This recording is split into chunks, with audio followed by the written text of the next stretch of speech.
Welcome back, my duelist friends. Casual Duelist here. And obviously, it's Speed Duel Sunday, my favorite way to close out the weekend. So, last week, I featured this skill card, Room for Growth, and focus, please. There it is. Um, we focused in on that. Sorry, no, that was wrong. I featured the Room for Growth as our Speed Duel Spotlight. And the reason for it was I kind of wanted to hype this deck up. And then from this week forward, we're going to start leaking in the other energizing elements builds. And we will be starting with water sometime this week. So I do hope that you guys are going to enjoy that. But there was a little bit of hype for this, and a great way that this incorporates with the Amulet of Ambition to make one of the most punishing builds a casual player can roll up with. So again, to just go over this skill once real quick, this skill states, during the main phase, you may increase the attack of one level 3 or lower monster you control by its level times 300. So a level 1 will get 300, a level 2, 6, and a level 3 will get 9. Until the end of this turn. Then flip this card over. At the end of the turn, you activated this skill. So Room for Growth activates every turn with an effect that lasts until the end of the turn. So again, this is fantastic. This is amazing. This is great. And we can now beat any card in the game. So let's put that up there.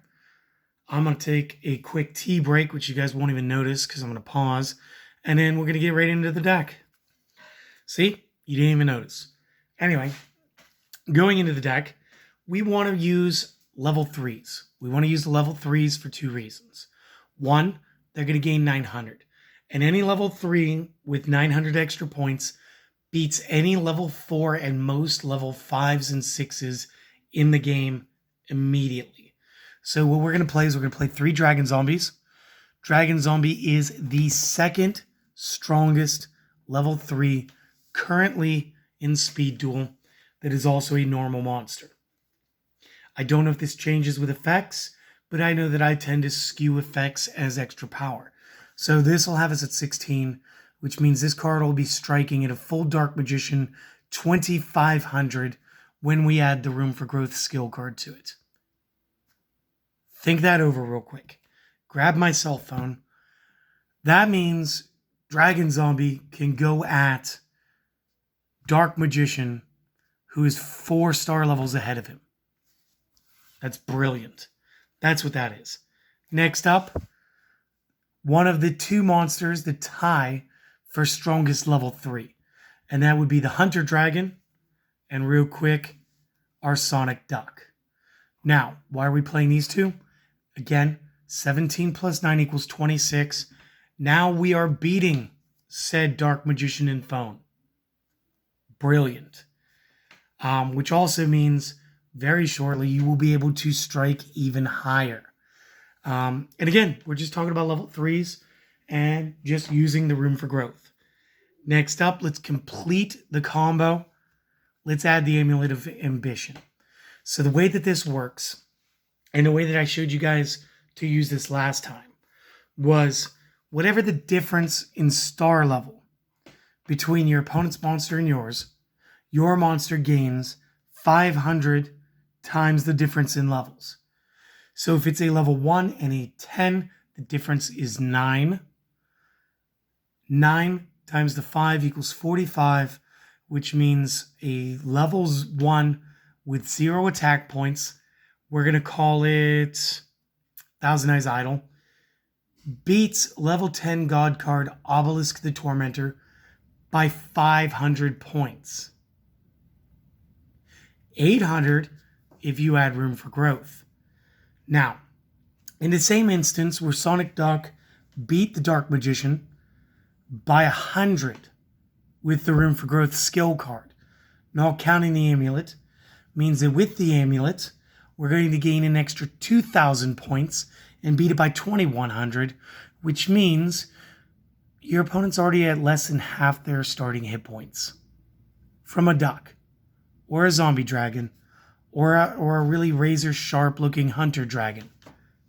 So yeah, you're going to want to maximize that. Next up, 2 copies Book of Moon. Pretty self-explanatory. We just need to be able to duck and dodge out of our opponent's moves. Next up, the Enchanted Fitting Room. The Enchanted Fitting Room is kind of funny for this.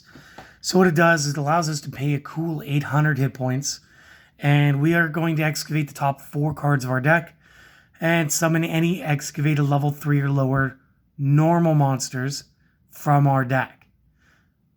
Which means we could potentially reveal 3 copies of Hunter Dragon, Sonic Duck, Dragon Zombie, or a combination of the 3 and get to fill our side of the field real quick. And again, if our opponent only played to 1 boss monster and we're able to beat that with room for growth right off the rip, the other 2 follow-ups are going to come up for a least amount. Let's say it was just all dragon zombies. The follow-up 2 attacks is 3,200. We just need some damage before that. And again, goodness, if we had the amulet, that is a lot of damage. That is so much damage. Next, we need to make sure that we get the amulet. So the last 3 cards of my deck focus on this. So we're going to run 3 copies of Hidden Armory. Again, as far as casual decks go, this is fine. And this is very fun. So when you activate this, mill the top card of your deck. Send the top card from deck to the discard. Add 1 equipped spell from the deck or the graveyard. So again, if you flipped the amulet into the graveyard, that's great. Grab it. You cannot normal summon or set the turn you activate this. So the synergy here is if you start with Hidden Armory and Enchanted Fitting Room, chances are you could play off one of these monsters, get the amulet, use the room for growth, and go for a massive amount of damage and potentially a game swing setup. Now, it wouldn't be one of my decks if I didn't have one of my generic extra decks. And this was a question, Adam, that you asked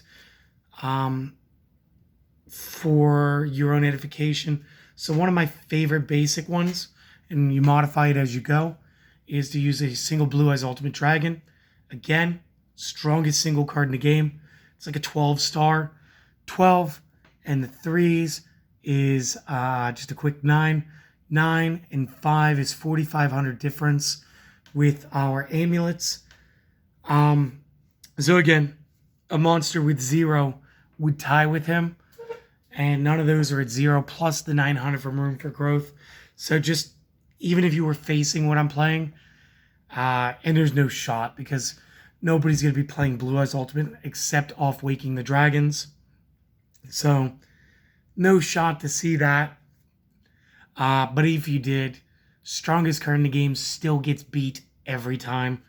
Cyberblader, again, it's got 3 effects based on how many monsters your opponent currently has. It can double.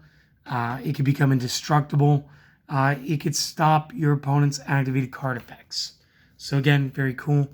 Cyber End, good for piercing damage. Also very tough.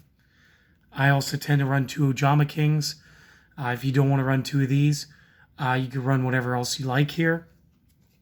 And the 1,000 Eyes Restrict. Because again, when you deal with Restrict, he stops all other monsters from battling, changing their battle positions. And he can take your opponent's monster into himself. So again, good monster. And that just leaves this week's side deck. So let's get that real quick too. We're going to talk 2 copies of the Cosmic Cyclone. Again, pay 1,000, target a spell trap on the field, banish it. It's in the sideboard. Why? Because again, we want to focus on the main strategy in game 1 and potentially game 2. It is the way to go. 2 Lost Winds because I'm in love with this card. Again, we used it in Common Charity this week. We're using it again here in Speed Duel because we always use it every week. And 2 copies Waking the Dragons. So again, cool stuff, great stuff. What would I mod here? Not a whole lot of anything. You guys could get more aggressive with the sideboard if you want. You guys take out the Lost Winds, or you could take out the Waking the Dragons, go with more Cosmic Cyclones and more Lost Winds. If you wanted to change up portions of the main deck, you could add maybe 2 Allures of Darkness and change the Sonic Ducks into a lower level monster like Skull Servants, since Skull Servant would be a level 1. you would, number one, still be able to use the Enchanted Fitting Room because he's still a normal monster card. But the amulet would give him more of a bonus. The deal with going level 3 here was really so the Room for Growth gets its most punch, gets the biggest punch. And then with that, allowing them to hit boss level monsters already, the amulet is less of can we make the smallest card in the game the best, and more of how could we just really mess with the opponent, get the extra power more consistently. And that's all this was. So again, hopefully you guys enjoyed this. Hopefully you guys are going to try to guess which card is going to be our Speed Duel Spotlight this week.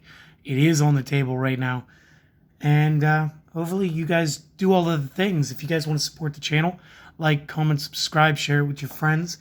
But more importantly, the only thing I really want you guys to do is to have a great day. So if nothing else, go try and do that. Give it an honest try. It's not going to work if you don't. And maybe stop by for the Speed Duel Spotlight. If not, have a wonderful day and see you next time. Later, my friends.